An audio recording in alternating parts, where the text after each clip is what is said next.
Hi friends, welcome to my channel Odia flavours by Madhu. आसतु आज बनैबा पालंग सागर चिंगुड़ी पालंग साग चिंगुड़ी माछ देकी आज बनैबा आम तरकारी। फास्ट एबे कौन करवा गोटे कढ़ई नहीं जा कढ़ई देदेबा किसी सोरष तेल 2 स्पून देदेबा।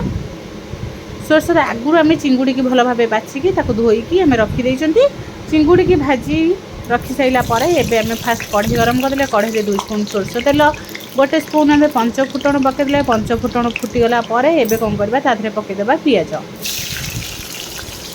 पियाज को टे तेल रे भल भाव भाजवा।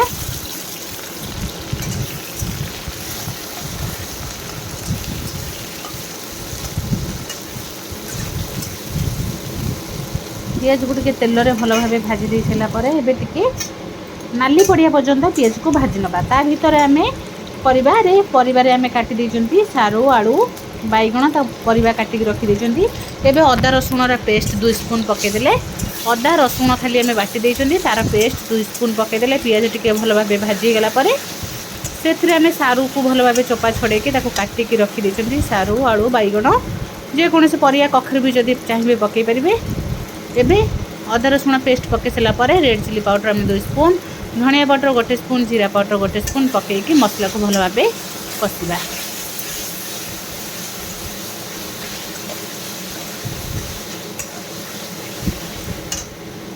एबे हल्दी पाउडर पकईदेबा।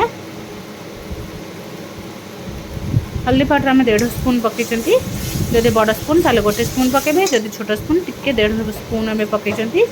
एबे हल्दी पकईकी मसला को टिके भल भाव कषि सारा पर 2टा टमाटो काटिकी ताको एमती मसला रे पकईदेबा।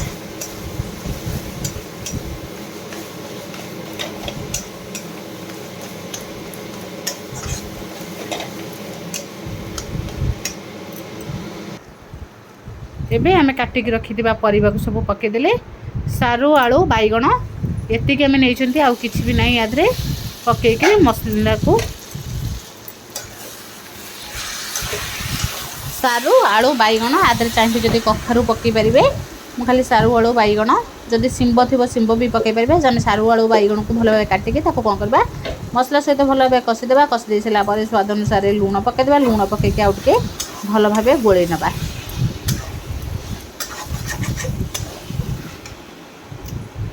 मसला को टिके भल भाव कषि सारा पर भाजिक रखिदिबा। ये छोट छोट चिंगुड़ी पकईकी पालंग शाग तरकारी करेंगे बहुत बढ़िया लगे खाइबापी। बड़ चिंगुड़ी एत भल लगे कि छोट चिंगुड़ी बहुत बढ़िया लगे पालंग शागर तरकारी। एबे कौन करबा आपको टिके भल भाव चिंगुड़ी पकईकी भल भाव कषा।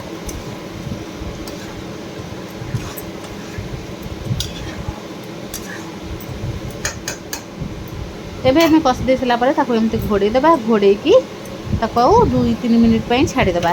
2-3 मिनिट पर आउ थे गोड़े नबा।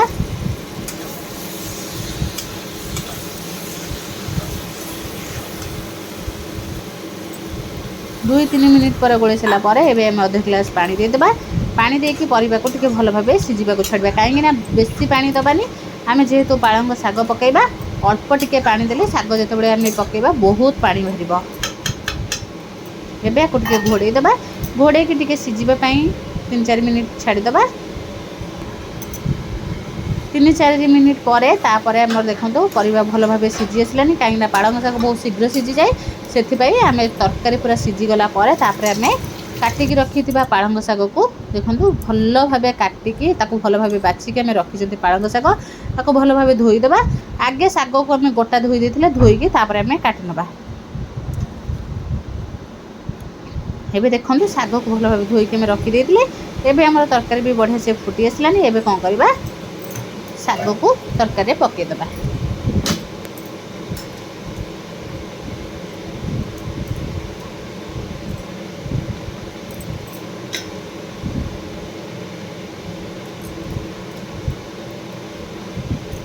एबे शाग सब पकईदेले पकईकी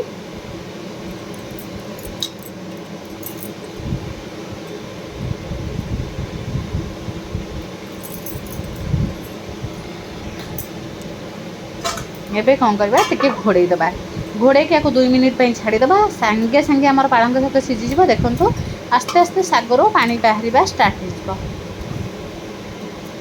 जेहेतु आम सारू पकई सारूटा बहुत शीघ्र पानी टाणीदेव से आम शाग को पकईकी सागे सागे 2 मिनिट छाड़ी काढ़ीदे काढ़ी शाग को भल भाव परिवा सहित मिसेदेबा।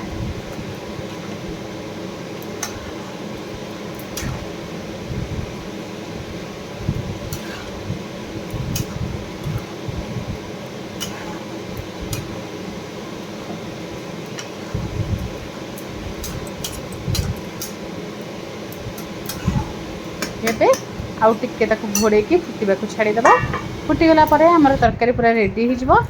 एबे देखंतु बढ़ियार बास्ना भी आसूची चिंगुड़ी जेहेतु पड़ी सागर पालंग सागर जो बास्ना बहुत बढ़िया लगे खाइबापी। आम तो सागर केते प्रकार बन निहाती थे पालंग साग सरीबा आगु यही तरकारी थे ट्राए करूँ। एबे भल भाव गोल नवा गोलैकी आधे चाहिए टिके जीरा गरम मसला भी बाटिकी दे पारे बहुत बढ़िया लगे। एबे देखंतु जीरा और आम गरम मसला को भी बाटिकी रखी गोटा जीरा गरम मसला बाटिकी आधे देदेबा आपको दे सारा तरकारी स्वाद आउरी बढ़ी खाइबा को बहुत बढ़िया लगे। आपको भात रुटी जहाँ सहित खातु बहुत बढ़िया लगे निहाती थे घरे ट्राए करेंगे। एबे देखंतु तरकारी आमर होसलानी एबे कौन करबा तादरे टिके धनिया पत्र काटिकी पकईदबा।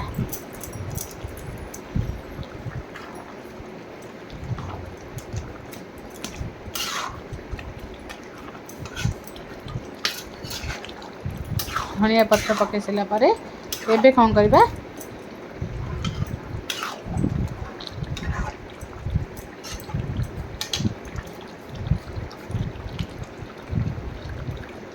एबे हम जिते बड़े बटा मसला दे सारा तापर कौन करबा गैस को बंद करदे कहीं तरकारी आमर होसलानी आउ बेसी समय गैस उपर बसैबी दरकार नहीं। आस्ते आस्ते तरकार कलर बहुत बढ़िया आसीज आउ गरम गरम भात सहित कि रुटी सहित जहाँ सहित खातु बहुत बढ़िया लगे निहाती थे घरे ये ट्राए करेंगे। जब भल लगे लाइक शेयर कमेंट सब्सक्राइब निश्चय करेंगे।